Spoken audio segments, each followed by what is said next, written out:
반갑습니다. 어제 이어서 오늘 이 자리에 함께 하시는 분들 그리고 유튜브로 함께 하시는 모든 분들 진심으로 환영합니다. 진리를 찾는 여정을 시작한 지 3번째 날이 되었습니다. 어제 우리는 하나님께서 인간을 왜 창조하셨는지에 대해서 함께 성경 말씀을 나누어 보았습니다. 하나님께서는 인간을 단지 어떤 종교적인 목적이나 피조 세계를 관리하는 존재로 만드신 것은 아닙니다. 하나님은 인간을 사랑의 대상으로 인격적인 교제를 나누기 위한 존재로 창조하셨습니다. 인간은 하나님의 형상을 따라 지음을 받았으므로 이는 인간이 단순한 생물학적 존재가 아니라 하나님과 인격적인 관계를 맺을 수 있는 존재임을 의미하는 것입니다. 우리는 사랑을 받기 위해 창조되었고 하나님은 우리 각자와 사랑의 교제를 나누기를 원하십니다. 그 사랑은 창세로부터 시작되어서 지금 이 순간에도 계속되고 있습니다. 그러나 문제는 인간이 그 사랑을 외면하는 데 있습니다. 인간은 하나님이 주신 그 자유의지를 가지고 그것을 악용해서 선악과를 따먹는 불순종을 선택했습니다. 이로 인해서 하나님과의 관계가 끊어지게 되었습니다. 죄라는 것은 단순히 어떤 규칙을 어기는 것이 아닙니다. 죄는 하나님의 주권을 거부하는 것이며 그 결과 영적 죽음, 즉 생명의 근원이신 하나님과의 관계 단절을 초래하게 된 것입니다. 이제 이 죄는 어제 살펴보았던 가인과 아벨의 이야기처럼 분노와 살인 그리고 인간 사회의 전반적인 타락으로 확산이 되었습니다. 하지만 하나님은 죄를 결코 가볍게 여기지는 않으십니다. 노아의 시대에 세상이 죄악으로 가득 차자 하나님은 홍수로 이 세상을 심판하셨습니다.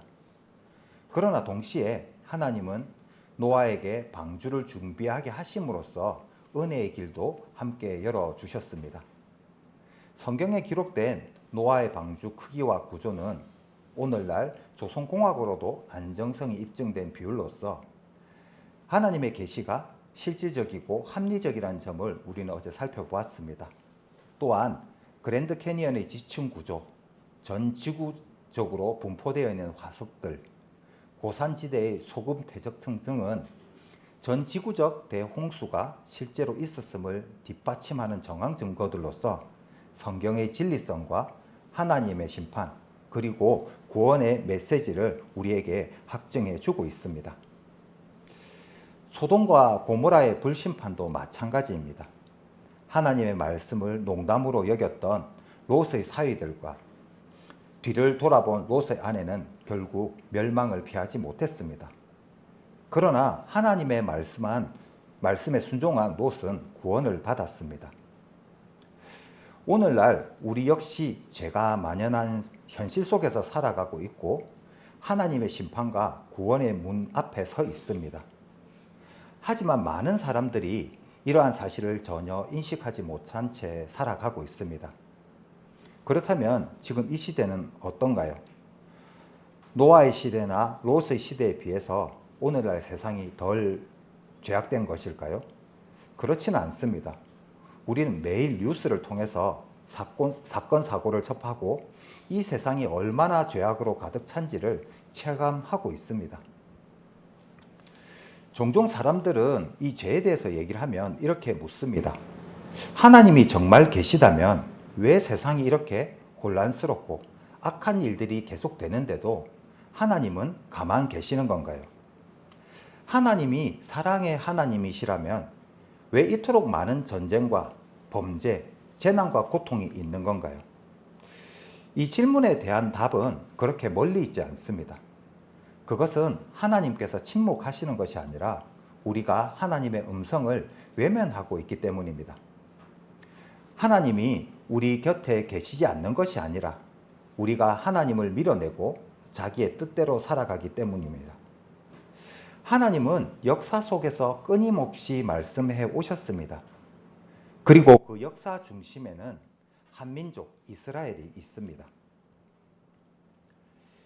이스라엘은 고대의 한민족이 아닙니다. 그들은 하나님께서 선택하신 언약 백성입니다. 이스라엘의 역사는 곧 하나님과 인간 사이의 관계를 보여주는 하나의 거울과도 같습니다. 하나님은 그들을 부르셨지만 이스라엘은 반복해서 하나님의 말씀에 순종하지 못했습니다. 그들의 불순종은 하나님과의 관계 단절로 이어졌고, 하나님께서는 이 죄에 대해서 여러 차례 경고하셨지만 그들은 하나님의 말씀을 철저히 무시했습니다. 결국 그들은 하나님의 심판을 피하지 못했습니다. 그러나 하나님은 완전히 이스라엘 백성을 버리지 않으셨습니다. 하나님께 순종한 한 사람 한 사람을 통해서 하나님은 이스라엘을 회복시키는 은혜의 역사를 이어가셨습니다. 그 회복의 이야기는 지금도 이스라엘 역사 속에 생생히 기록되어 있습니다.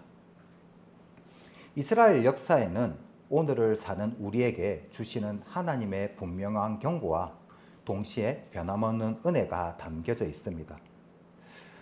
오늘 우리는 이스라엘의 역사를 통해서 하나님이 어떤 분이신지, 하나님은 죄를 어떻게 다루고 계시는지, 그리고 그분의 구원 방식은 어떻게 임하는지를 함께 살펴보려고 합니다. 또 죄란 무엇이고 그 죄의 결과는 어떤 모습으로 나타나는지, 그리고 오늘을 살아가는 우리에게 어떻게 살라고 메시지를 주고 계시는지도 함께 나누어 보고자 합니다. 오늘 우리가 함께 살펴볼 이스라엘의 역사는 단지 과거의 기록이 아닙니다. 이 말씀은 바로 이 자리에 함께한 여러분 한 사람 한 사람의 삶을 비추는 하나의 거울과도 같습니다. 이스라엘이라는 이 민족은 인류 역사 속에서 가장 많이 언급되는 민족 중에 하나입니다. 그렇다면 하나님께서 왜 이스라엘이라는 이 한 민족을 선택하셨을까요? 성경의 구약 39권 중에 대부분은 이스라엘 민족과 그 주변 민족의 이야기로 구성이 되어 있습니다. 놀랍게도 우리가 살아가고 있는 이 시대에도 이스라엘은 여전히 세계의 이목을 끄는 중심에 있습니다. 이스라엘은 중동의 갈등 한복판에 있고 국제 정치의 불씨가 되고 종말과 예언에 관련된 장소로도 자주 언급이 되고 있습니다. 그렇다면 이스라엘은 도대체 어떤 민족이기에 하나님께서 그렇게 중심에 두시고 역사 가운데 사용하고 계시는 걸까요? 이스라엘 민족의 시작은 한 사람 아브라함으로부터 시작이 됩니다. 성경 말씀 창세기 12장 말씀을 찾도록 하겠습니다.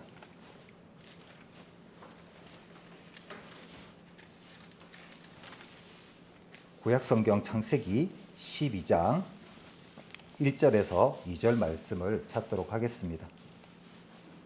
창세기 12장 1절에서 2절 말씀입니다. 여호와께서 아브라함에게 이르시되 너는 너의 본토 친척 아비의 집을 떠나 내가 내게 지시할 땅으로 가라. 내가 너로 큰 민족을 이루고 내게 복을 주어 내 이름을 창대케 하리니 너는 복의 근원이 될지라. 아멘. 하나님은 아브라함이라는 평범한 한 사람을 부르시고 그를 통해서 한 민족을 이루겠다고 약속을 하셨습니다. 그리고 그 민족을 통해 모든 민족이 복을 받게 하겠다고 하셨습니다. 이 하나님의 약속은 단지 아브라함의 개인이나 아브라함의 그 가문만을 위한 것이 아니었습니다. 하나님은 아브라함을 통해서 인류 전체를 향한 하나님의 구속 계획, 곧 복음의 역사를 시작하신 것입니다. 그런데 우리는 이런 의문을 가질 수 있습니다. 왜 하필 이스라엘이었을까? 그들이 그렇게 뛰어난 민족이었을까? 강대국이었을까? 문화가 찬란했을까? 그러나 성경은 분명하게 말을 하고 있습니다. 이스라엘이 선택받은 이유는 그들의 능력이 아니었습니다. 신명기서 7장 7절에서 8절에서 보면 여호와께서 너희를 기뻐하시고 너희를 택하심은 너희가 다른 민족보다 수요가 많은 용보가 아니라 너희는 모든 민족 중에 가장 적으니라.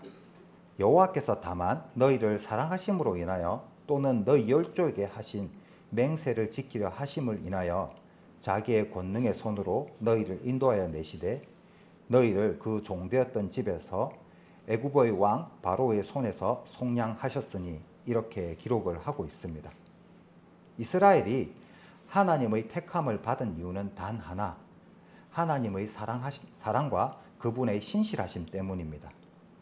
그들은 아주 작고 연약한 민족이었기에 오히려 하나님의 능력과 영광이 더욱 분명하게 드러나는 도구가 될 수 있었습니다.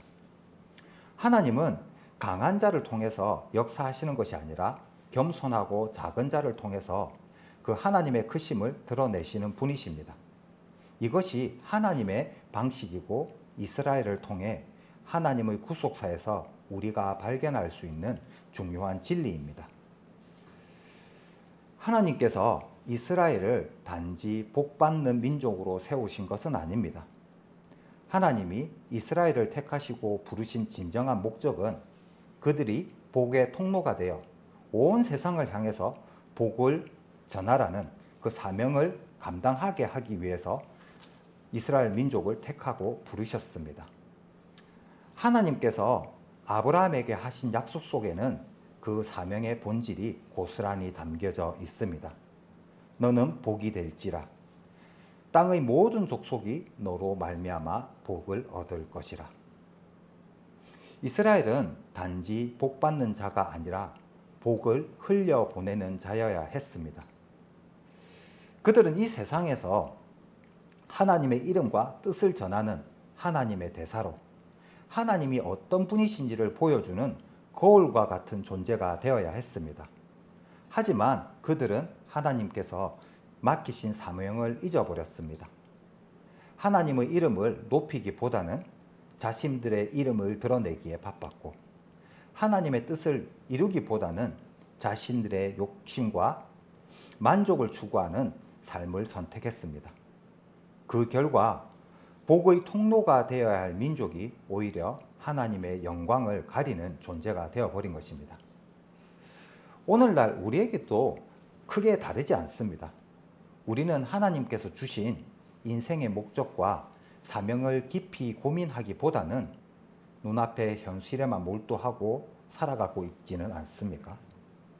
타인을 배려하고 섬기기보다는 나의 이익만을 우선시하고 철저히 이기적이고 개인주의적인 삶을 살아가고 있지는 않습니까? 하나님은 우리에게도 동일한 부르심을 주셨습니다. 너는 복이 될지라. 하나님은 우리가 단지 복받는 존재로 머무르는 것이 아니라 이 세상 가운데 복을 흘려보내는 자가 되기를 원하십니다. 하나님께서 이스라엘을 택하신 후 그들에게 가장 먼저 주신 것은 물질적인 풍요나 군사력이나 문화적인 우월성이 아니었습니다. 하나님께서 이스라엘 백성에게 가장 먼저 주신 것은 언약과 율법이었습니다. 이는 단순한 종교 규칙을 준 것이 아닙니다. 하나님은 이스라엘 백성에게 하나님의 백성으로 살아가는 법, 곧 하나님과 관계를 유지하며 살아가는 기준과 원리를 알려준 것입니다. 이스라엘 백성이 출애굽을 한 후 광야를 지나 시내산에 도착했을 때 하나님은 그들과 엄숙한 언약, 즉 거룩한 약속을 맺으셨습니다. 그 내용이 출애굽기 19장에 나와 있습니다. 출애굽기 19장을 찾도록 하겠습니다.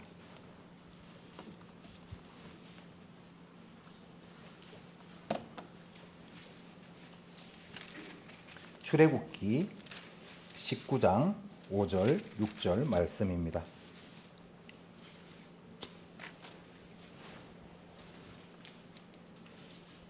출애굽기 19장 5절, 6절 말씀입니다. 세계가 다 내게 속하였나니 너희가 내 말을 잘 듣고 내 언약을 지키면 너희는 열국 중에서 내 소유가 되겠고 너희가 내게 대하여 제사장의 나라가 되며 거룩한 백성이 되리라. 너는 이 말을 이스라엘 자손에게 고할지니라. 아멘. 이 약속은 단지 한쪽만의 일반적인 명령이 아닙니다. 하나님은 자신의 소유를 삼겠다고 약속하셨고 이스라엘은 그 말씀을 따라 살 것을 약속했습니다. 이것은 곧 왕과 백성 사이의 계약, 신랑과 신부 사이의 언약, 부모와 자녀 사이의 관계 같은 것이었습니다. 이 언약 속에는 하나님의 사랑과 기대, 기쁨과 책임이 모두 담겨져 있었습니다. 그리고 하나님은 이스라엘 백성이 그 언약을 잘 지키며 살아갈 수 있도록 율법을 주셨습니다. 그 율법의 핵심이 바로 성경에 기록되어 있는 십계명입니다. 나 외에 다른 신을 섬기지 말라. 우상을 만들지 말라. 하나님의 이름을 망령되이 일컫지 말라. 안식일을 거룩히 지키라. 내 부모를 공경하라. 살인하지 말라. 간음하지 말라. 도둑질하지 말라. 거짓 증거하지 말라. 내 이웃의 소유를 탐내지 말라. 이 율법은 단순한 종교 규범이 아니라 하나님께서 이스라엘에게 삶의 방향과 질서를 주시기 위해 주신 거룩한 기준이었습니다. 하나님을 어떻게 예배할 것인가? 사람과 사람 사이에 어떻게 살아가야 할 것인가? 죄는 어떻게 다루고 어떻게 회복할 것인가? 이 모든 원칙이 율법에 담겨져 있었습니다. 하나님은 이스라엘에게 단지 외적인 종교 행위를 원하신 것이 아니었습니다. 하나님의 뜻은 분명했습니다. 레위기서 11장 45절에는 내가 거룩하니 너희도 거룩할지니라라고 기록을 하고 있습니다. 율법은 하나님과의 관계를 온전히 지켜가기 위한 삶의 방식이자 하나님의 백성으로서 정체성을 유지하는 방법이었습니다. 오늘날 우리 역시 수많은 법 속에 살아가고 있습니다. 예를 들면 아무도 보지 않더라도 교통법규는 지켜야 합니다. 나의 이익을 위해 타인에게 피해를 줘서는 안 됩니다.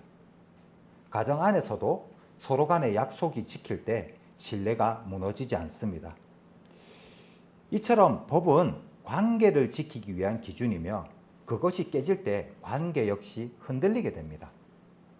마찬가지로 하나님과의 언약도 율법을 통해 유지되는 거룩한 관계의 기반이었던 것입니다. 하나님께서 율법을 주신 이유는 단순히 착하게 살아라는 윤리적인 명령이 아닙니다. 율법을 지키는 삶은 곧 하나님과의 사랑의 관계를 지켜가는 삶이기 때문입니다. 율법은 사랑이 없는 종교 행위가 아니라 하나님과 동행하는 삶의 방식이었습니다. 그러나 인간은 실패했습니다. 문제는 이스라엘 민족은 그 언약을 지키지 못했다는 것입니다. 그들은 하나님 외에 다른 신을 섬기고 하나님의 이름을 함부로 부르고 사용하며 경외하지 않았습니다. 안식일을 무시하고 부모를 공경하지 않았고 이웃을 속이고 자신의 욕심을 따라 살았습니다. 그들의 삶은 점점 하나님의 말씀과 멀어졌고 결국 언약은 깨지게 되었습니다.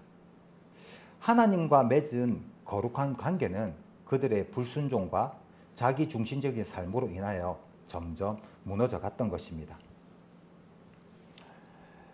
하나님과 언약을 맺고 율법을 받은 이스라엘 백성은 시내산 아래서 이렇게 고백을 했는데요. 출애굽기를 찾았으니까 뒤로 한 두어 장 넘겨서 24장 7절 말씀을 찾도록 하겠습니다. 출애굽기 24장 7절 말씀입니다.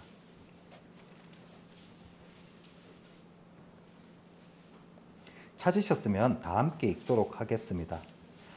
언약서를 가져 백성에게 낭독하여 들리매 그들이 가로되 여호와의 모든 말씀을 우리가 준행하리이다.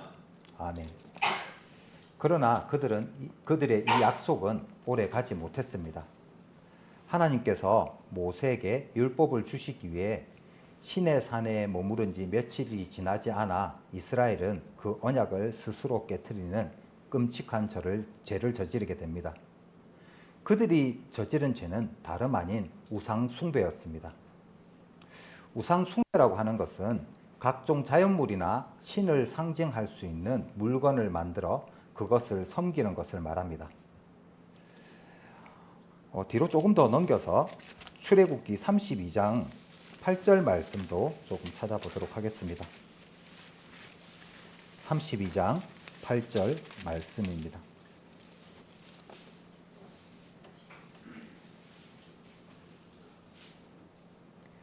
그들이 내가 그들에게 명한 길을 속히 떠나 자기를 위하여 송아지를 부어 만들고 그것을 숭배하여 그것에게 희생을 드리며 말하기를 이스라엘아 이는 너희를 애굽 땅에서 인도하여 낸 너희 신이라 하였도다.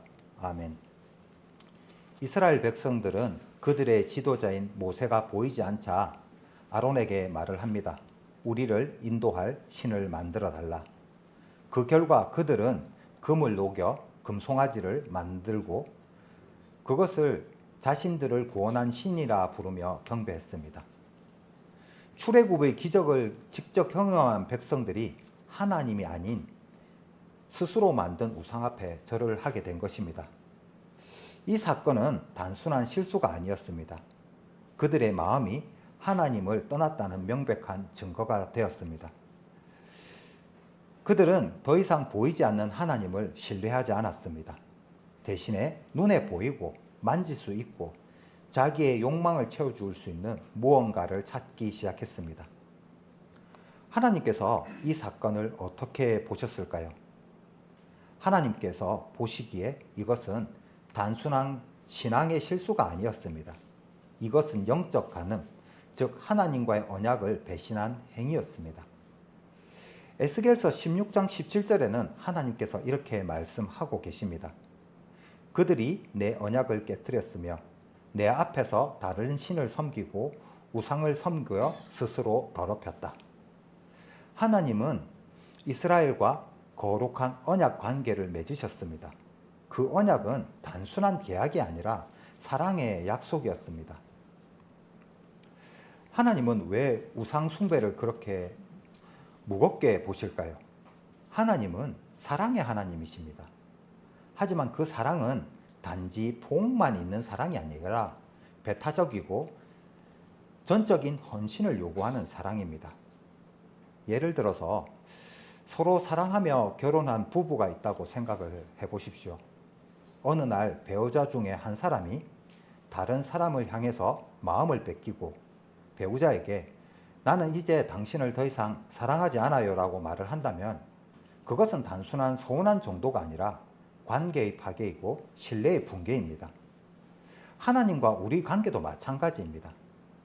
하나님은 우리를 사랑의 관계 속에서 존재하는 인격체로 우리를 부르셨고 우리를 향한 전적인 신실함과 충성을 요구하십니다. 하지만 우리가 하나님보다 세상, 물질, 쾌락, 인정, 자아를 더 의지할 때 그것은 단순한 실수가 아니라 하나님을 향한 사랑의 배신이 되는 것입니다. 이 금송아지 사건은 단지 옛날 이스라엘 이야기만은 아닙니다. 오늘날 우리 마음에도 보이지 않는 하나님보다 더 현실적이고 더 강력해 보이는 금송아지들이 존재할 수 있습니다. 이스라엘 백성들은 하나님께서 약속하신 가나안 땅에 들어간 후 그곳에서 살던 이방 민족들의 문화를 점점 받아들이기 시작했습니다. 하나님은 이스라엘 백성에게 분명히 말씀하셨습니다. 그들의 풍속과 신을 따르지 말고 거룩하게 구별된 백성으로 살아가라고 말입니다. 하지만 이스라엘 백성들은 점점 경계를 허물기 시작했고 그들이 믿는 하나님조차 이방 문화의 틀 안에서 재해석하며 죄악을 신앙이라는 이름으로 포장을 하려고 들었습니다. 이스라엘 백성들이 받아들인 우상 문화는 이러했습니다. 바알, 농사의 신, 풍요의 신이라고 불리는데 성적 타락과 쾌락을 부추겼습니다. 아세라, 여신 숭배로 신전 매춘과 왜곡된 여성성을 숭배하도록 그 의지를 동반하게 만들었습니다. 몰렉, 극악한 우상으로 사람, 심지어 아이들까지 제물로 바치게 했습니다. 이 우상들은 단순한 나무나 돌덩이가 아니었습니다. 그것들은 문화 전체가 죄로 오염된 체계였고, 이스라엘은 하나님과 거룩한 구별을 무너뜨린 채 그 우상들을 받아들이며 오히려 하나님의 이름으로 정당화하려 했습니다. 이런 이야기를 들려드리면 우리는 쉽게 이렇게 생각할 수 있습니다. 나는 금송아지 같은 우상도 만들지도 않고 우상에게 제물도 바치지 않는데요. 그러나 여기서 말하는 우상 숭배의 의미는 단순한 돌이나 나무로 만든 신상을 섬기는 것만을 말하는 것이 아닙니다. 우리 마음 아래도 보이지 않는 우상들이 있습니다. 돈이 나의 안정과 신뢰의 기반이 된다면, 사람이 인정해 주는 것이 나의 존재 가치를 결정짓는 기준이 된다면, 내 자아와 만족이 삶의 최종 목적이 된다면, 그것이 바로 현대의 금송아지, 우리에게 바알, 아세라, 몰렉이 되는 것입니다. 출애굽기 20장 2절 3절에서 하나님은 분명히 말씀하셨습니다. 나는 내 하나님 여호와라. 너는 나 외에 다른 신을 내게 두지 말라. 하나님은 우리 마음 중심에 오직 자신만이 계시기를 원하십니다. 그분의 자리를 어떠한 대상이 대신하게 되는 순간, 이것이 곧 우상 숭배의 시작이 되는 것입니다. 이스라엘 백성은 우상 숭배에 빠져 하나님을 저버리는 죄를 범했습니다. 하지만 하나님은 그들을 즉각적으로 심판하거나 완전히 버리지 않으셨습니다. 오히려 하나님은 끊임없는 사랑으로 그들에게 돌아오라고 부르셨습니다. 그 부르심의 통로가 바로 선지자들이었습니다. 이들은 하나님의 음성을 받아 타락한 왕들, 백성들, 제사장들 앞에 나아가서 때로는 눈물로, 때로는 심판의 언어로 하나님의 마음을 외쳤습니다. 요나서를 조금 찾도록 하겠습니다. 요나서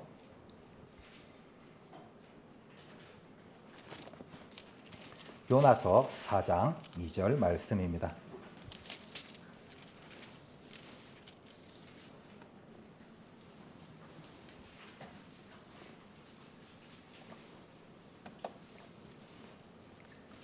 요나서 4장 2절 말씀입니다.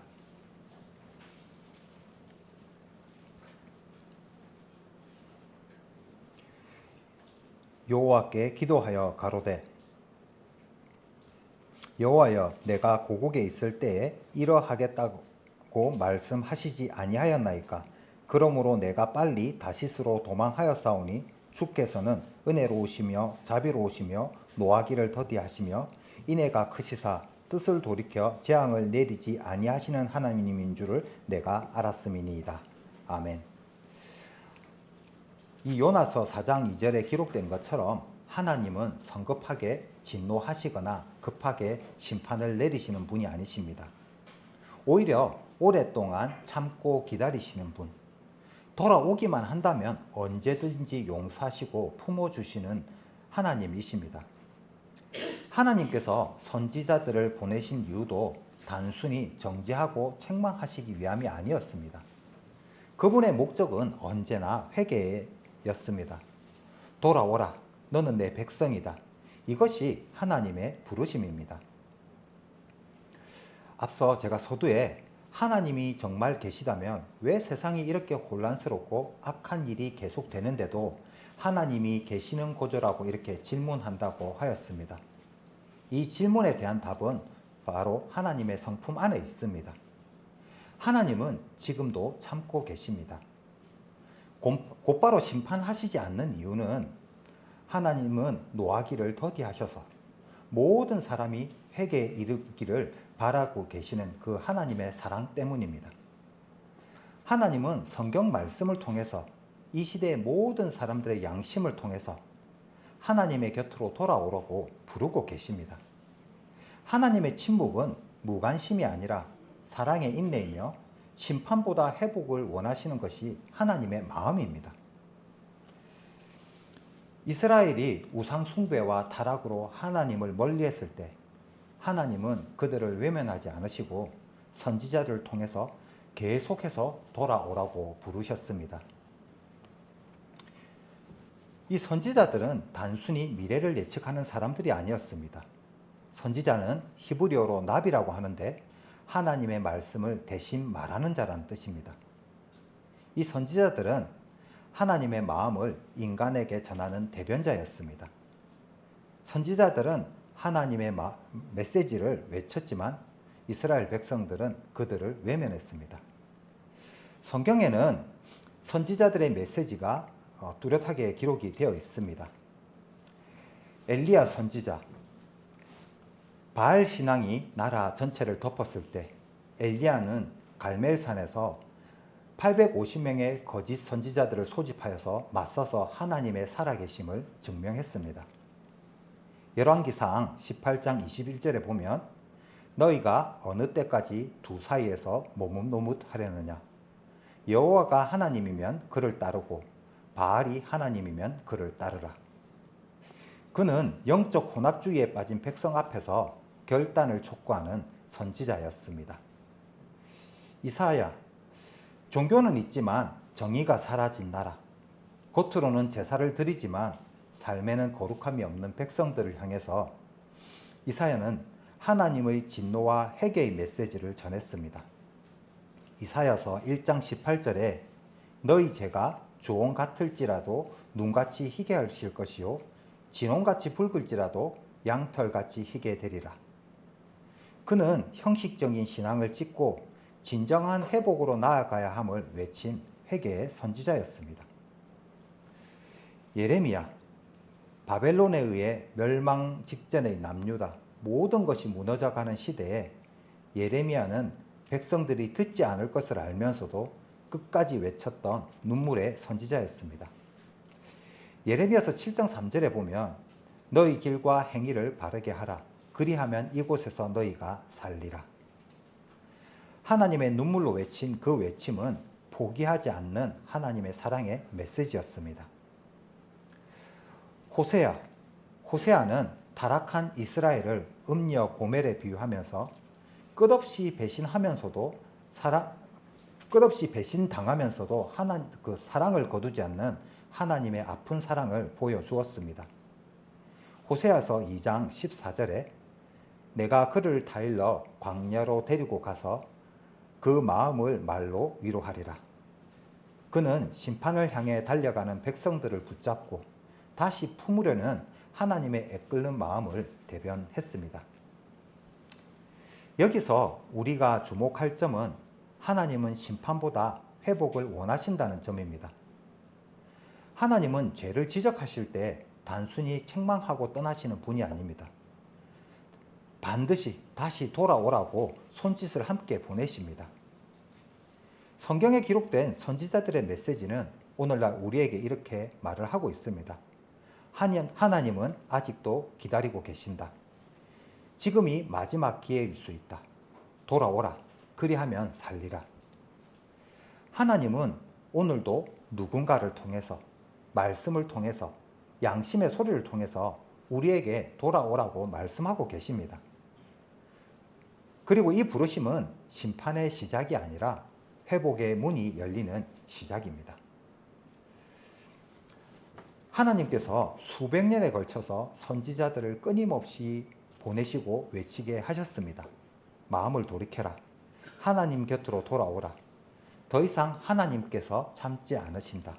심판의 날이 다가오고 있다. 그러나 이스라엘은 끝내 그 하나님의 부르심을 듣지 않았습니다. 하나님의 오래 참으심은 결국 한계에 이르렀고 마침내 그 인내의 시계가 멈추었습니다. 그리고 이스라엘은 자신들이 지은 죄의 대가, 하나님에 대한 배신의 결과를 온몸으로 마주하게 되었습니다. 이스라엘은 솔로몬 왕 이후 두 나라로 나뉘게 됩니다. 북이스라엘과 남유다 이 두 왕국 모두 결국 하나님이 없는 길을 선택했고 그 끝은 멸망이었습니다. 북이스라엘은 BC 722년 아수르 제국에 의해 완전히 멸망했습니다. 열 지파는 뿔뿔이 흩어졌고 역사 속에서 사라졌습니다. 이후 이들은 잃어버린 이스라엘 열 지파로 불리며 유대의 역사 속에서 사라지게 됩니다. 남유다는 BC 586년 바벨론 제국에 의해 멸망했습니다. 예루살렘 성전은 불타고 왕과 귀족, 백성들은 포로로 끌려가 바벨론 땅에 흩어졌습니다. 이것은 단순히 정치적인 패배가 아니었습니다. 앞에 언약을 어긴 백성들이 그 하나님의 경고를 무시한 결과로 심판을 맞이한 사건입니다. 이 비극은 한민족의 몰락이 아니라 하나님이 없이 살아가는 삶이 어디로 가는지를 보여주는 역사적 증거입니다. 하나님은 자비로 경고하시고 사랑으로 기다리시고 회개를 바라시지만 끝내 그 모든 것을 무시하면 결국 공의로 심판하시는 분이십니다. 역대하 36장에는 이렇게 기록이 되어 있습니다. 바벨론 왕 느부갓네살이 예루살렘에 이르러 그 성을 에워쌌더니 그가 여호와의 전 왕궁과 예루살렘의 모든 집을 불사르고 모든 귀인을 사슬에 묶고 바벨론으로 옮겼더라. 그토록 자랑하던 성전, 다윗과 솔로몬의 영광, 하나님의 언약궤가 있던 도성이 하루아침에 무너졌습니다. 이것은 단지 돌로 쌓은 성벽이 무너진 것이 아니라 하나님과의 관계가 무너진 것입니다. 나라가 무너진 것이 아니라 믿음의 정체성이 붕괴된 것입니다. 겉으로는 여전히 신앙의 외형은 있었지만 속이 텅 비어 있었습니다. 그동안 쌓이고 쌓인 죄, 회개 없는 삶, 그리고 수없이 반복된 하나님의 경고를 무시한 태도가 결국 하나님의 심판을 피할 수 없게 만든 것입니다. 지금까지 약 40분 정도 시간이 흐르고 있는데요. 스트레칭 한번 해보겠습니다. 집중을 하셔서 몸들이 많이 경직되어 있는 것 같습니다.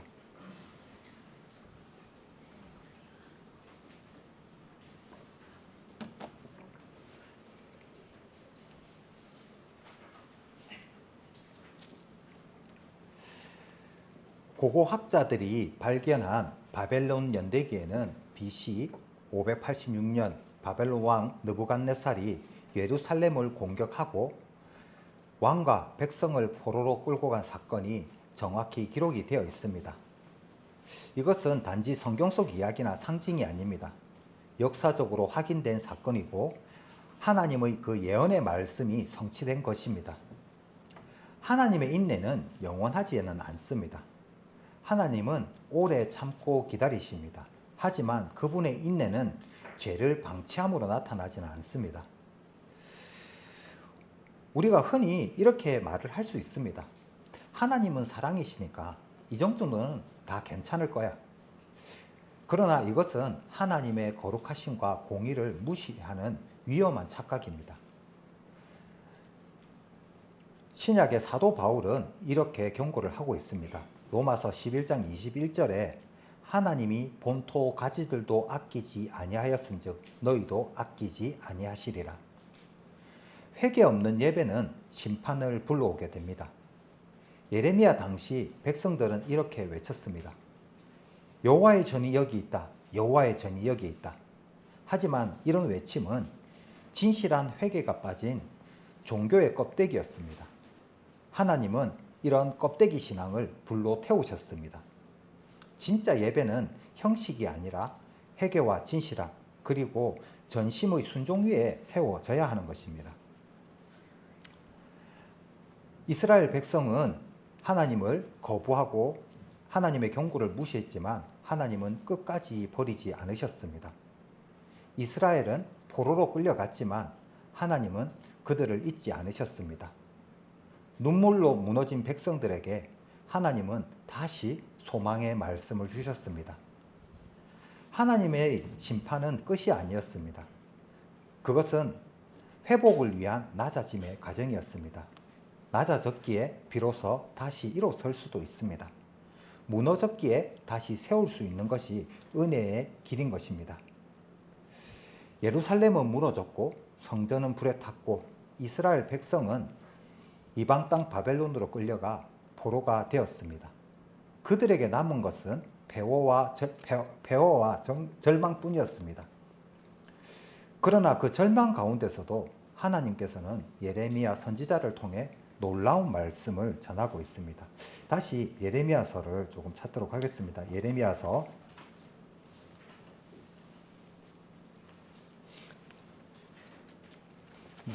29장 11절 말씀입니다. 예레미야 29장 11절 말씀입니다. 찾으셨으면 다 함께 읽도록 하겠습니다. 나 여호와가 말하노라. 너희를 향한 나의 생각은 내가 아나니 재앙이 아니라 곧 평안이요 너희 장래의 소망을 주려 하는 생각이라. 아멘. 이 말씀은 포로된 이스라엘 백성에게 주신 회복의 약속이었습니다. 하나님은 여전히 그들을 잊지 않으셨고 그분의 계획은 심판이 아니라 다시 세우시는 것이었습니다. 하나님께서 주신 이 회복의 약속은 역사 속에서 실제로 이루어졌습니다. BC 538년 바벨론을 정복한 페르시아 제국의 고레스 왕은 전격적으로 다음과 같은 칙령을 발표합니다. 그 관한 내용이 에스라서 1장 1절에서 3절에 나와 있는데요. 하늘의 하나님 여호와께서 나에게 명령하사 유다의 성전을 건축하라 하셨으니 유다 백성은 예루살렘으로 돌아가서 그의 하나님의 성전을 건축할지니라. 아멘. 이 칙령에 따라 많은 포로들이 고향으로 돌아왔고 무너졌던 예루살렘 성전이 재건이 되었고 하나님의 백성으로서의 신앙 회복 운동이 다시 시작이 되었습니다. 하나님은 말씀하시는 그대로 이루시는 분입니다. 회복의 날은 반드시 온다는 약속을 결코 헛된 것이 아니었습니다. 이 놀라운 회복은 단지 성경에 기록된 내용이 아닙니다.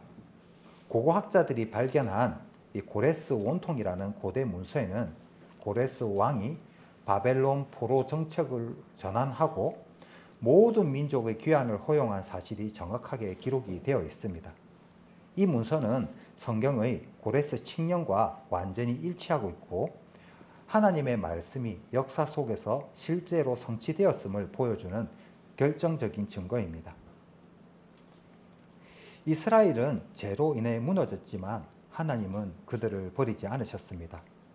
바벨론 포로기를 지나 다시 회복시키셨고 그 역사 속에는 더 크고 놀라운 하나님의 계획이 숨겨져 있었습니다. 그 중심에 바로 예수 그리스도가 계십니다. 하나님은 오랜 세월 동안 선지자들을 통해 한 인물이 오심을 약속하셨습니다. 이사야서 말씀을 찾도록 하겠습니다. 앞으로 넘겨서 이사야서 9장 6절 말씀입니다.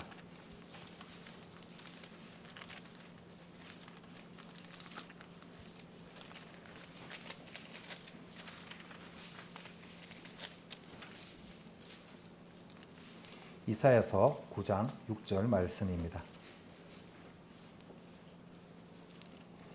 이는 한 아기가 우리에게 낳고 한 아들을 우리에게 주신 바 되었는데 그 어깨에는 정사를 메었고 그 이름은 기묘자라 모사라 전능하신 하나님이라 용존하시는 아버지라 평강의 왕이라 할 것이니라. 아멘. 이 말씀은 단순히 어떤 위안을 말하는 것이 아니라 하나님께서 세상을 구원하시기 위해 보내실 분, 바로 메시아 예수님에 대한 예언이었습니다. 하나님은 단지 이스라엘이라는 나라를 회복시키는 것에 그치지 않으셨습니다. 이스라엘을 통해 온 인류가 구원을 얻게 되는 계획을 준비하고 계셨던 것입니다. 그렇다면 예수님은 누구일까요? 하나님을 믿지 않는 많은 사람들이 예수님을 세계 4대 성인 중에 한 명으로 알고 있거나 크리스마스에 등장하는 인물 정도로만 알고 그렇게 생각을 하고 있습니다. 그러나 예수님은 단순히 역사적인 인물이 아닙니다. 지금으로부터 약 2000년 전 로마 제국 지배 아래 있던 이스라엘 땅 베들레헴에 예수님은 태어나셨습니다. 예수님은 목수의 아들로 자라셨고 30살이 되던 해부터 사람들 앞에 나타나서 하나님의 사랑, 회개, 그리고 영원한 생명에 대해 가르치기 시작하셨습니다. 병든 사람을 고치셨고 외로운 이들을 위로하시고 당시의 권력자들과는 전혀 다른 방식으로 사람들을 감동시키셨습니다. 많은 사람들은 예수님을 보며 말했습니다. 이분은 뭔가 다르다. 정말 하나님의 사람이 아닐까? 하지만 시간이 지나면서 예수님을 환영했던 사람들 가운데 일부는 자신들의 기대와는 다르다는 이유로 등을 돌리기 시작했습니다. 당시 유대인들은 오랫동안 메시아를 기다려왔습니다.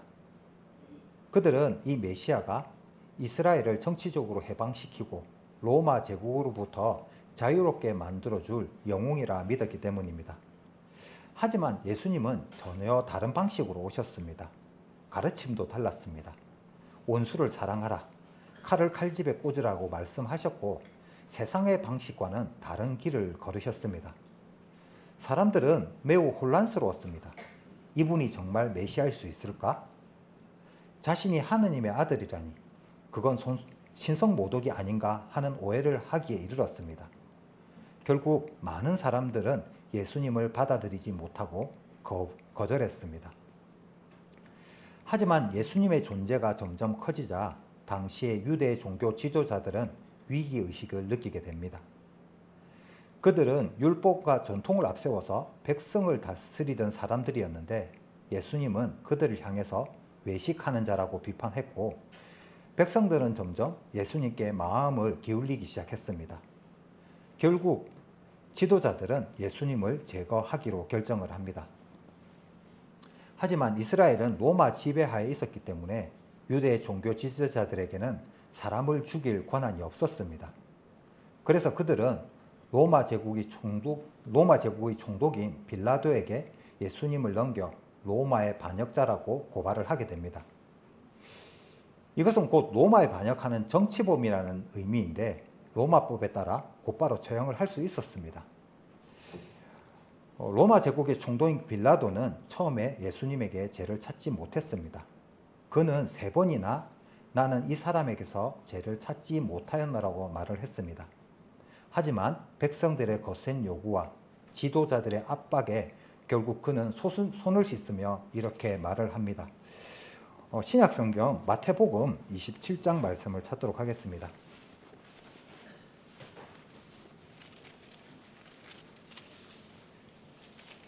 신약성경 마태복음 27장 24절 말씀입니다.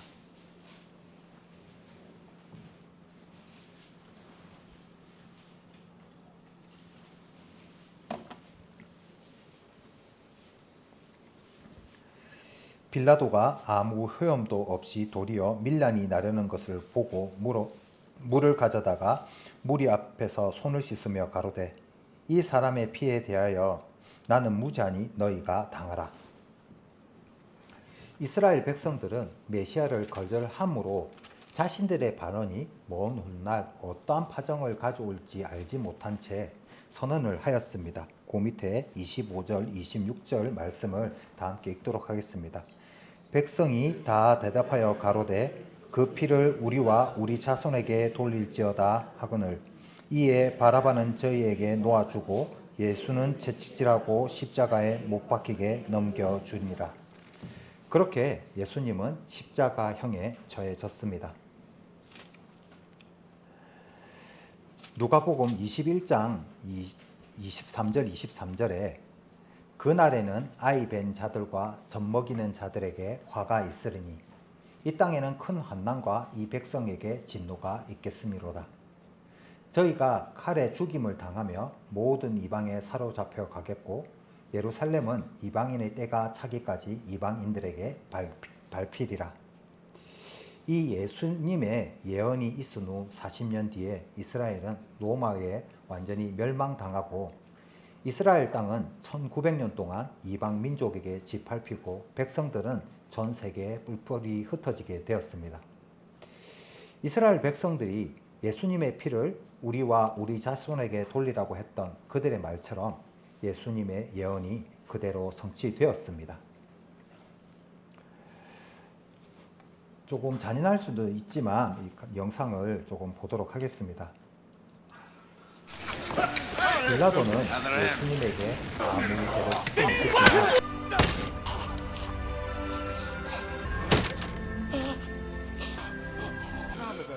Super facem su.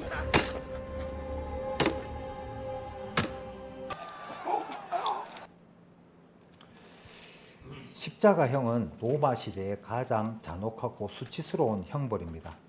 흉악범이나 노예에게 내려지는 극형인데 사람들의 공개적인 조롱과 멸시 속에서 죽음을 맞이하는 형벌이었습니다. 그런데 놀랍게도 그리스도인들은 이 십자가를 구원의 상징으로 여깁니다. 왜 그럴까요? 그 이유는 단 하나, 예수님은 단지 억울하게 죽은 것이 아니라 우리 모두의 죄를 대신 짊어지고 죽으셨기 때문입니다. 십자가는 단순히 사형의 도구가 아니었습니다. 그곳은 하나님이 우리를 위해 준비하신 사랑의 자리였습니다. 예수님이 이 땅에 오셨을 때 많은 사람들은 그분을 환영했습니다. 하지만 시간이 지날수록 그들의 기대와는 다르다는 이유로 점점 등을 돌렸습니다. 사실 이런 모습은 지금 우리의 모습과도 크게 다르지 않습니다. 때때로 우리는 내가 원하는 하나님, 내 방식대로 역사하는 하나님을 기대하기도 하고 하나님이 없다고 외면하고 부정하기도 합니다. 하지만 하나님의 방식은 우리의 계산과는 많이 다릅니다. 하나님은 언제나 사랑으로 우리를 이끌고 진리로 우리를 자유롭게 하기를 원하십니다. 예수님은 그렇게 우리를 위한 회복의 길을 여시기 위해 오셨습니다. 이 구원에 관한 이야기는 내일 조금 더 자세하게 말씀드리도록 하겠습니다. 구약 성경 신명기 말씀을 조금 찾겠습니다. 신명기 28장 말씀입니다.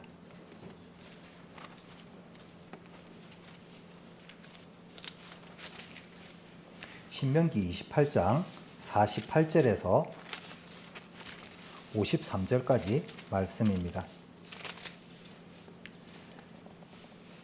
신명기 28장 48절에서 53절까지 말씀 좀 길어서 제가 빠르게 읽도록 하겠습니다.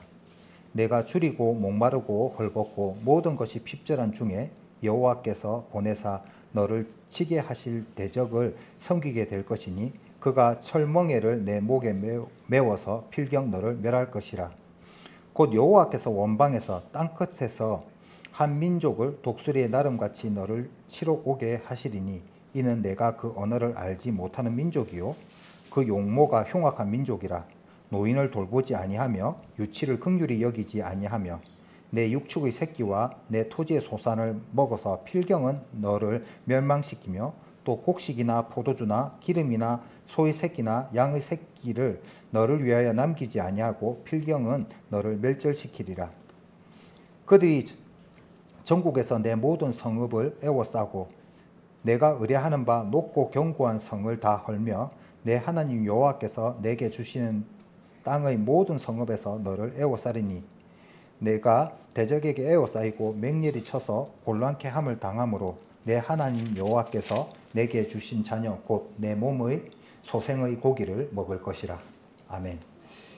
여기 신명기 28장에는 하나님의 말씀에 불순종한 이스라엘 백성에게 임할 저주와 고통에 대한 내용이 기록이 되어 있습니다. 이 내용은 무겁고 충격적인 내용으로 우리가 읽고 있는 이 시점에는 과거의 일이지만 신명기서가 기록되는 시점에는 미래에 대한 예언이었습니다. 이 예언은 선지자들을 통해서 하나님이 말씀하신 마지막 경고였습니다. 그 경고는 단지 말뿐이 아니었습니다. 실제로 그들의 불순종은 저주로 이어졌습니다. 먼저 모든 저주가 따라와 그들을 덮쳤습니다. 어느 곳에 있든지 그들에게 화가 임했고 하나님을 떠난 결과로 질병과 기근, 실패가 반복이 되었습니다. 심지어 다른 나라에서 온 군대가 그들의 성을 포위했습니다.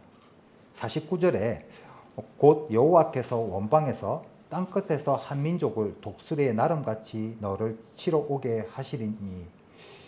이 말씀처럼 독수리는 빠르고 위협적인 침략자를 비유할 때 사용이 되는데, 놀라운 것은 성경에 기록된 대로 이스라엘을 멸망시켰던 나라들의 군대 깃발이 전부 독수리 문양의 상징을 하고 있다는 것입니다.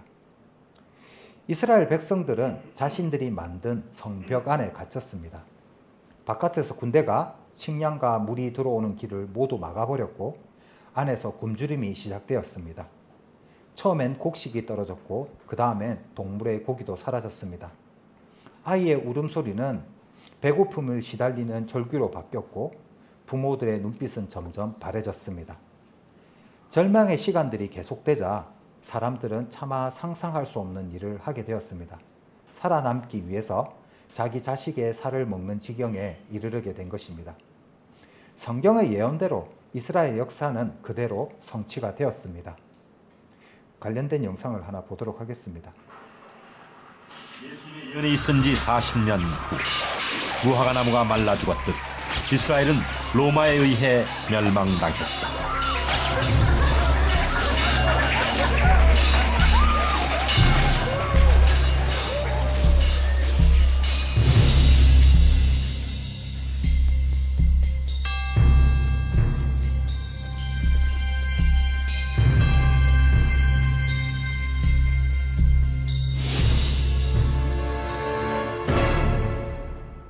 당시 이스라엘의 멸망을 똑똑히 지켜보았던 유대 역사가 요세푸스는 그날의 참상을 이렇게 전하고 있다. 성에서 외출하는 길이 단절되면서 기근이 더욱 심해졌다. 안전의 희망은 끊어졌고 집마다 가족마다 배고픔을 참지 못해 사람을 먹는 끔찍한 일이 발생했다. 실내와 성의 소로에는 온통 어린이와 노인의 시체들, 그리고 죽어가는 여자들로 가득했다. 요세푸스의 기록은 이미 이 같은 상황을 내다보셨던 예수님의 예언을 확인시켜주고 있다.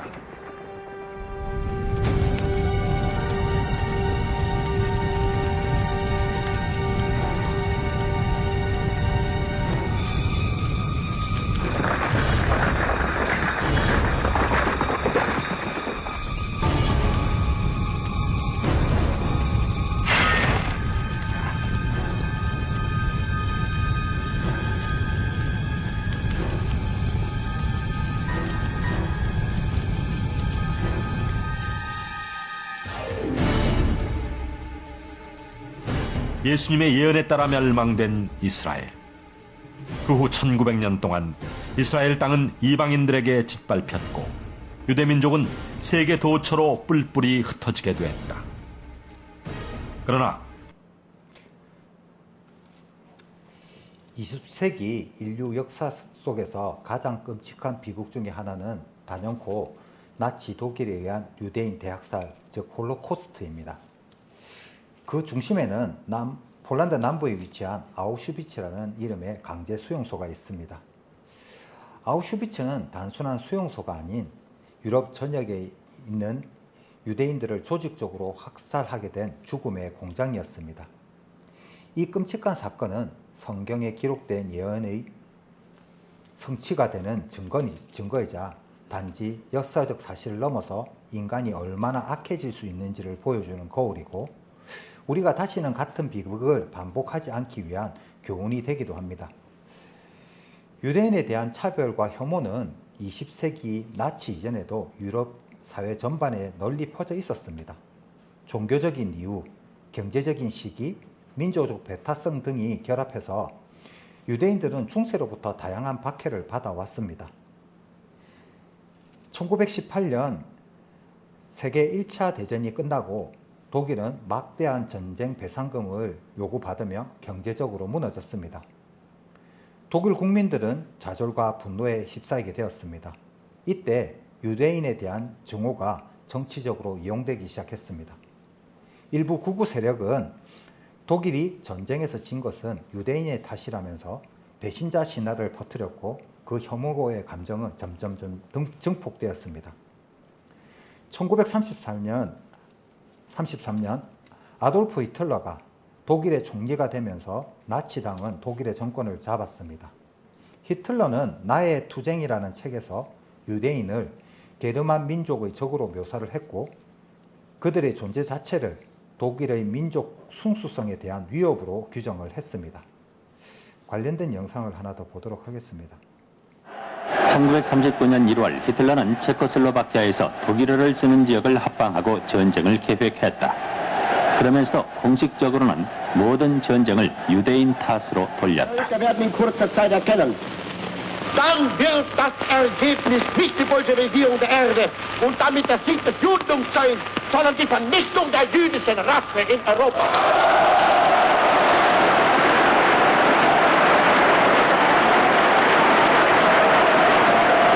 이건 세계 제2차 대전이 아니라 엄청난 종족 전쟁이라고 göring은 말했다.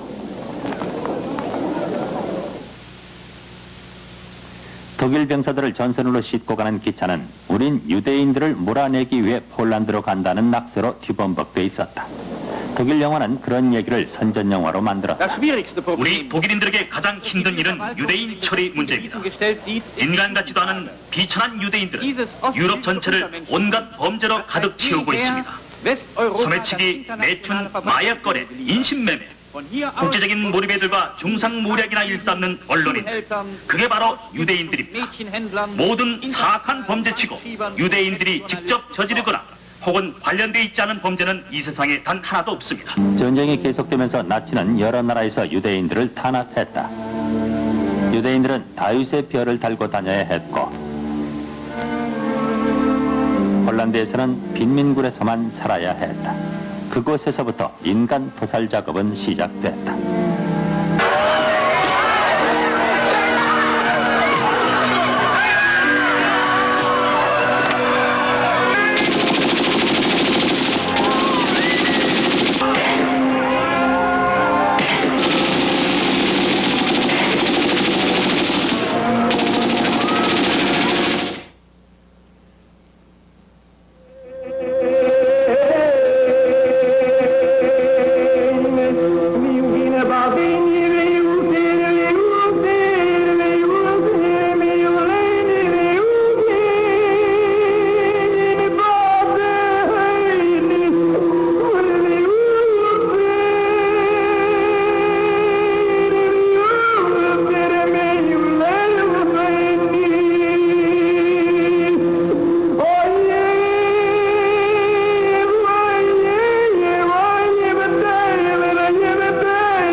다타우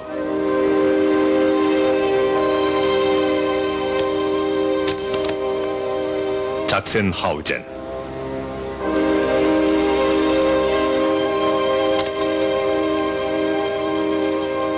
실로센부르크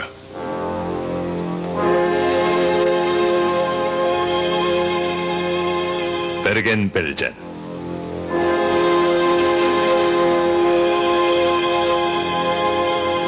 마트하우젠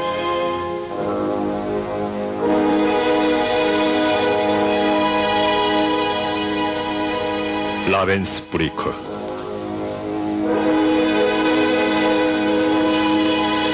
노르트하우젠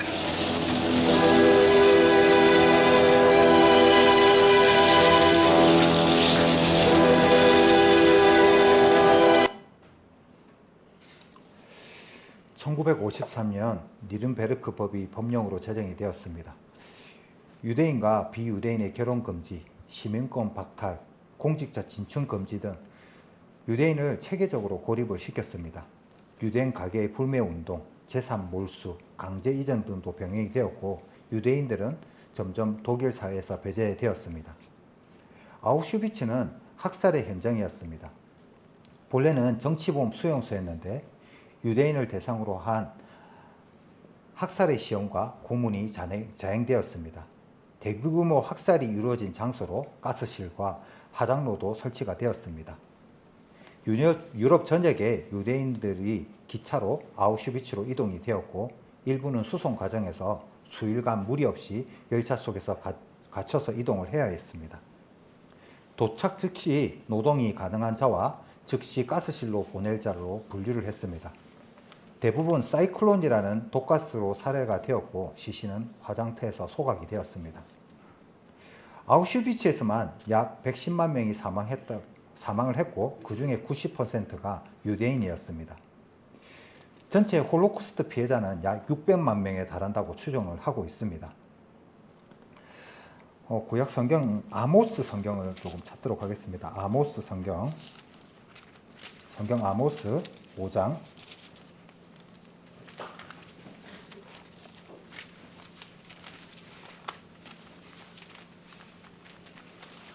26절입니다. 아모스 5장 26절입니다.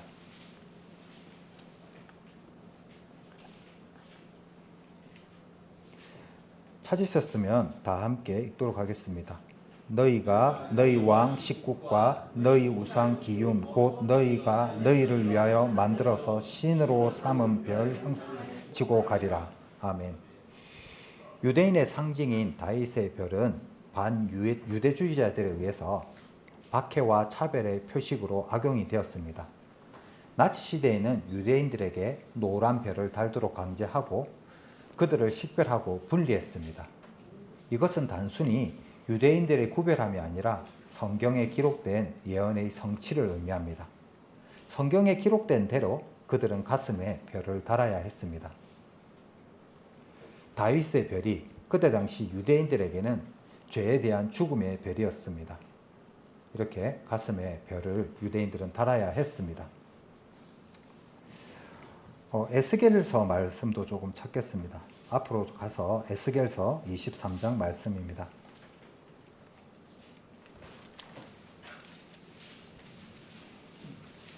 에스겔 23장 25절에서 26절 말씀입니다.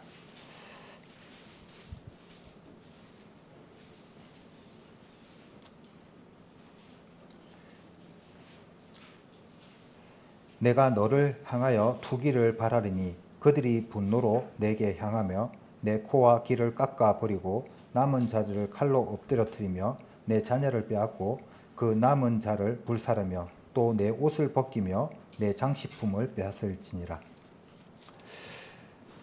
이스라엘은 죽임을 당해야 했고 입고 있던 옷과 기중품까지 모두 빼앗기는 성경의 기록된 예언대로 어느 하나 빠지거나 틀린 것 없이 그대로 이스라엘 백성들은 고난을 당해야 했습니다. 이사야서 3장 24절에는 그때 썩은 냄새가 향을 대신하고 노끈이 띠를 대신하고 대머리가 숱한 머리털을 대신하고 굵은 베옷이 화려한 옷을 대신하고 자자한 흔적이 고운 얼굴을 대신할 것이며라고 기록을 하고 있습니다. 아무 이유 없이 죽어간 유대인의 시체가 여기저기에 방치되어서 썩은 냄새가 진동을 했습니다. 노끈은 노예 혹은 죄인을 표시하는 것인데 머리털까지 모두 밀어버려서 외모뿐만 아니라 내면적 수치스러움까지 흔적이 남겨지는 처지가 되어버린 것입니다. 이렇게 이스라엘은 우리가 상상할 수 없는 고통과 치욕을 당해야만 했는데요. 하나님을 무시하고 하나님의 경고를 철저히 외면한 대가는 너무나도 참혹했습니다. 관련된 연상이 있긴 한데 너무 이렇게 좀 잔인해서 그냥 넘어가도록 하겠습니다. 이스라엘의 역사는 고대에서 끝날 것 같았지만 그렇지 않았습니다. 그 민족은 멸망했지만 다시 살아났고 그들의 땅은 유린되었지만 다시 회복이 되었고 그들의 이름은 역사 속에서 사라진 것 같았지만 다시 전 세계의 중심에 등장했습니다. 이 모든 것이 단순한 역사적인 우연일까요? 아니면 성경이 이미 말한 하나님의 시간표 안에서 벌어지는 일들일까요? 1948년 5월 14일 약 2000년 가까이 나라가 없이 흩어져 살던 유대인들이 팔레스타인 지역에서 독립을 선언합니다. 이 이스라엘이라는 이름이 다시 역사 위에 등장을 하게 된 것입니다. 이 사건은 단지 하나의 정치적인 독립이 아니라 에스겔 선지의 예언이 문자 그대로 성취되는 순간이었습니다. 에스겔서를 찾았으니까 36장을 찾도록 하겠습니다. 36장 24절, 25절 말씀입니다.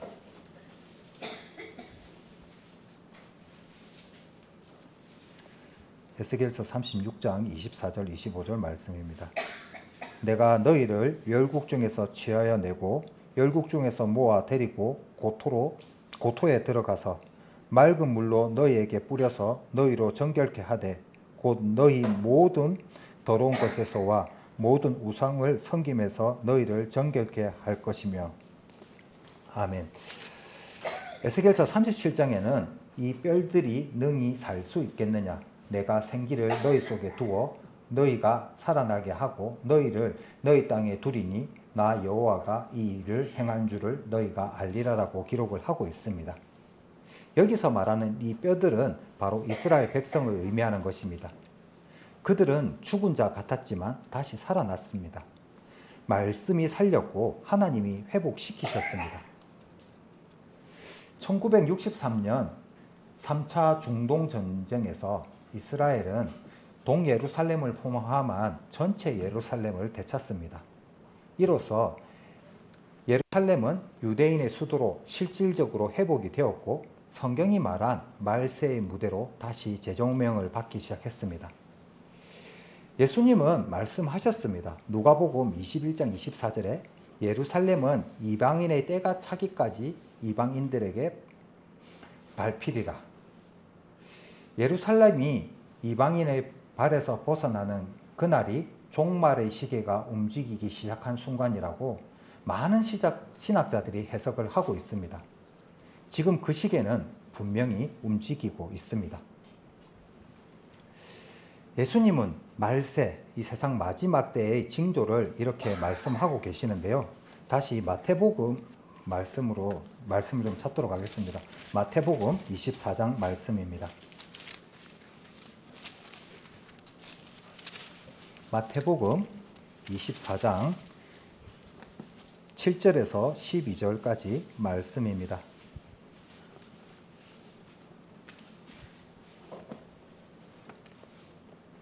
마태복음 24장 7절에서 12절까지 말씀입니다.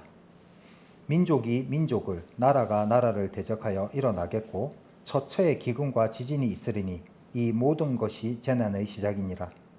그때 사람들이 너를 환난에 넘겨주겠으며 너희를 죽이리니 너희가 내 이름을 위하여 모든 민족에게 미움을 받으리라. 그때 많은 사람이 시험에 빠져 서로 잡아주고 서로 미워하겠으며 거짓 선지자가 많이 일어나 많은 사람을 미혹하게 하겠으며 불법이 성함으로 많은 사람의 사랑이 식어지리라. 아멘. 이 세상 마지막 예언에 대해 우리는 자세히 살펴볼 필요가 있습니다. 우리가 살아가는 지금 성경에 기록된 종말에 관한 말씀과 정확하게 일치하는 시대를 우리가 살아가고 있다는 것을 알고 계십니까? 민족이 민족을, 나라가 나라를 대적하여 일어나겠고라고 기록이 되어 있는 이 예언의 말씀대로 이루어지고 있는 작금의 사태를 우리는 지금 경험하고 있습니다. 러시아, 우크라이나, 하마스, 이스라엘 전쟁, 대만, 중국처럼 민족과 민족이 대립하고 긴장 상태에 있습니다. 기후재앙은 어떻습니까? 유례없는 산불과 홍수, 그리고 가뭄이 끊임없이 발생하고 있습니다.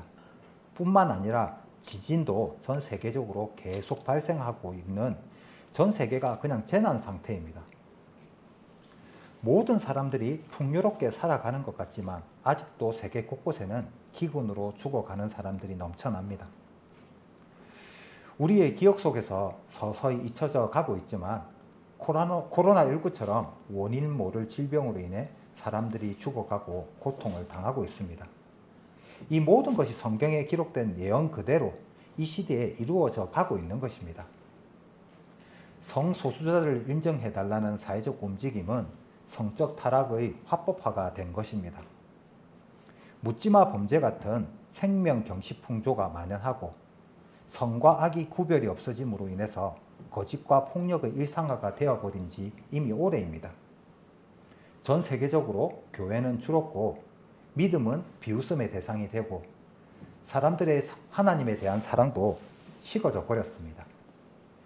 이 모든 것은 단순한 사회적 변화라고 생각할 수 있지만 그렇지 않습니다. 성경의 예언 그대로 하나님이 심판이 가까워왔다는 신호입니다. 예수님은 이렇게 말씀하셨습니다. 마태복음 24장을 찾았으니까 33절을 다 함께 읽도록 하겠습니다. 이와 같이 너희도 이 모든 일을 보거든 인자가 가까이 곧 문 앞에 이른 줄을 알라. 아멘. 요한계시록에도 이 세상 마지막 때에 임할 재앙과 심판에 관한 예언들이 기록이 되어 있습니다.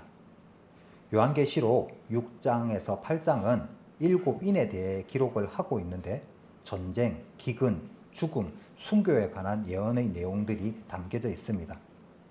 8장에서 11장까지는 7 나팔에 대해 기록을 하고 있는데 천재지변, 자연파괴, 인간 사회의 붕괴에 관한 예언들의 내용이 담겨져 있습니다. 15장에서 16장에는 7 대접에 대해 기록을 하고 있는데 하나님의 최후의 진노, 거부자에 대한 최종 심판에 관한 내용들이 담겨져 있습니다. 그런데 세상 마지막에 임할 재앙과 심판에 관해서 좀 자세하게 설명을 드리면 겁줘서 교회에 나오게 하려는 것이 아니냐라고 말씀하는 분들이 계십니다. 그런데 저도 한때는 그런 생각을 했던 적이 있습니다. 하나님이 존재하시는 것에 대한 과학적인 증거나 이스라엘 역사, 오늘 것처럼 이렇게 이런 이야기 자료들을 보여드렸을 때 나도 저런 자료가 있으면 저 정도 짜맞춰서 이야기할 수 있겠다 이런 생각을 했던 적이 있습니다. 모든 재앙과 심판에 관한 이야기가 단순히 두려움을 조장하는 것일까요? 두려움을 조장해서 교회에 나오게 하려고 이런 얘기를 들려드리는 시간을 갖고 있는 것일까요? 결코 그렇지 않습니다. 첫날부터 오늘까지 우리는 성경을 통해서 하나님의 존재하심과 성경이 기록되기 이전에 어떤 일이 있었고 성경이 기록된 이후에 그 예언들이 어떻게 성취되었는지 과학적인 증거와 이스라엘 역사를 통해 살펴보았습니다. 성경에 기록된 많은 것들이 사실이라는 것과 과학적으로, 역사적으로 증명하고 있다는 사실을 우리는 확인했음에도 불구하고 여전히 세상 마지막 심판에 대한 예언을 믿고 그것을 받아들이려고 하지 않습니다. 심판이 있다는 예언은 하나님의 마지막 경고입니다. 그리고 중요한 사실은 이 심판의 날이 갑자기 임할 것이라는 점입니다. 데살로니가전서 5장 2절에 보면 주의 날은 도적같이 오리니라고 기록을 하고 있습니다. 우리는 오늘 역사와 성경을 통해서 너무나도 분명한 사실 한 가지를 확인했습니다. 하나님은 경고하고 계십니다.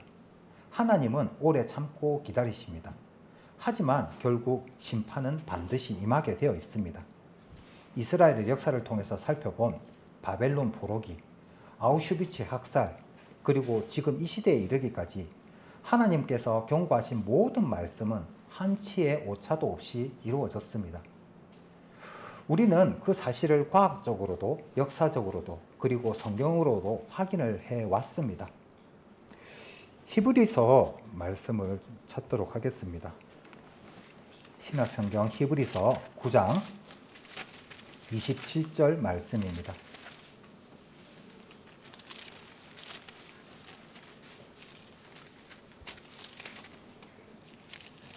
히브리서 9장 27절 말씀입니다. 찾았으면 이 구절도 함께 읽겠습니다. 한 번 죽는 것은 사람에게 정하신 것이요 그 후에 심판이 있으리니. 아멘. 우리 모두는 죽습니다. 그리고 반드시 하나님 앞에 서야 합니다. 어떤 분은 이렇게 말할지도 모르겠습니다. 설마 그런 일이 진짜 일어나겠어? 하나님이 계시다 해도 그렇게까지 하시겠어? 그런데 여러분 한번 생각을 해보십시오. 어떤 나라의 법을 수없이 어기고도 아무 처벌을 받지 않는다고 한다면 그 나라는 정의로운 나라일까요? 공의가 있는 나라일까요? 마찬가지입니다. 하나님이 사랑이시기 때문에 죄를 그냥 내버려 두실 수 없는 것입니다. 그렇기에 심판이 필요하고 그렇기에 하나님은 구원의 길을 먼저 열어두신 것입니다. 하나님은 지금도 말씀하고 계십니다. 구약성경 신명기 말씀도 한 번 더 찾도록 하겠습니다. 신명기 30장 말씀입니다. 구약성경 앞쪽으로 가셔서 신명기 30장 19절 말씀입니다.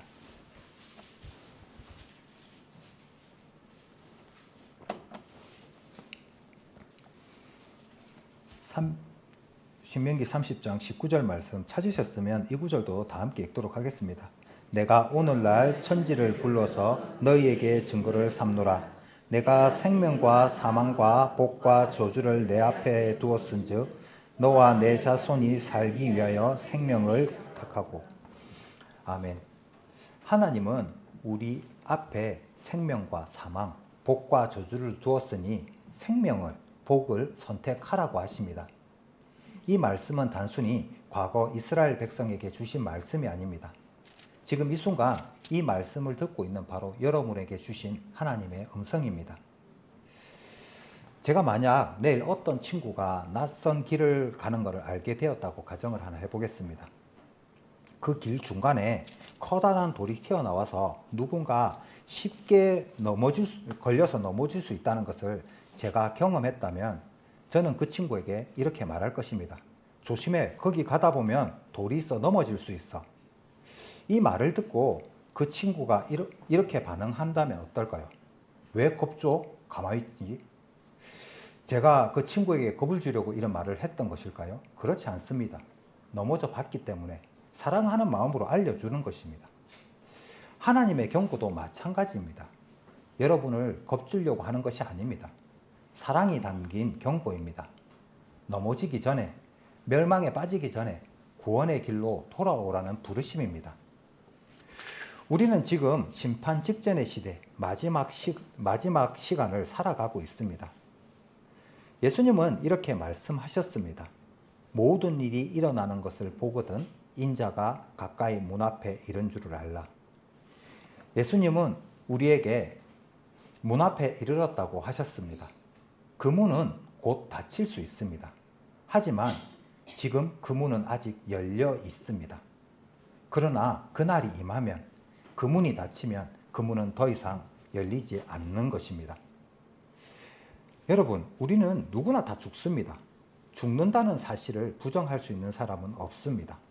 하지만 죽음이 끝이 아니라 하나님 앞에 서게 되는 시작입니다. 그 자리에 서서 우리는 우리의 인생에 대해 하나님께 설명을 해야 할 것입니다. 그날 하나님의 경고를 무시한 누군가는 하나님 앞에서 이렇게 말할 것입니다. 나는 몰랐습니다. 이런 일이 정말 일어날 줄 몰랐습니다. 그러나 오늘 이 말씀을 들은 여러분은 모르는 사람이 아닙니다. 여러분은 지금 하나님의 마지막 경고를 듣고 계십니다. 그리고 동시에 하나님의 마지막 초대를 받고 계신 것입니다. 성경은 말합니다. 고린도후서 아까 살펴봤던 6장 2절에 가라사대 이 말씀도 찾겠습니다. 고린도후서 6장 2절 말씀입니다.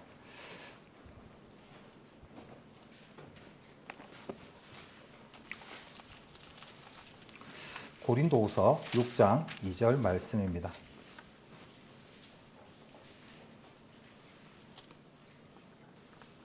고린도후서 6장 2절 말씀입니다.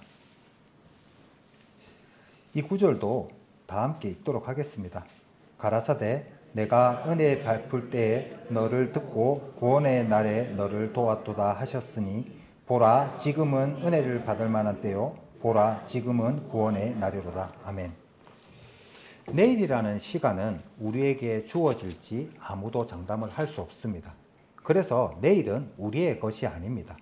그렇기 때문에 오늘 지금 이 자리에서 하나님께로 돌아가야 하는 것입니다. 그분은 무서운 심판을 예고하시고 계시는 분이시지만 그보다 먼저 사랑으로 기다리시는 분이십니다. 십자가 위에서 우리를 위해 대신 죽으시고 오늘도 두 팔 벌려서 기다리는 예수님께로 나아가야 하는 것입니다. 심판은 반드시 오지만 심판에서 건지시는 구원도 반드시 있습니다. 그 구원이 바로 여러분을 위한 것입니다. 이제 여러분 앞에는 두 길이 있습니다. 심판을 향해 걸어가는 길, 생명을 향해 걸어가는 길. 선택은 여러분 개개인의 몫입니다. 심판을 향해 걸어가는 길을 택할 수도 있고 생명을 향해 돌이키는 길을 걸을 수도 있습니다. 분명한 사실은 하나님이 여러분을 정죄하시려고 이 말씀을 주신 것은 아닙니다. 돌이키라고, 살라고, 다시 시작하라고 오늘 이 자리로 초대하신 것입니다. 그 부르심에 하나님, 제가 돌아가겠습니다라고 응답하는 여러분이 되시기를 바랍니다. 이제는 제 방식이 아닌 하나님의 길로 걷겠습니다라는 그 한마디 고백이 여러분의 영혼을 바꿀 것입니다. 내일 이 자리에 참석하시는 모든 분들의 마음이 생명을 향해 돌이키는 길을 선택하셨기를 간절히 바라봅니다. 오늘도 이 자리에 함께 하시느라 수고 많이 하셨고 내일도 밝은 얼굴로 다시 뵙도록 하겠습니다.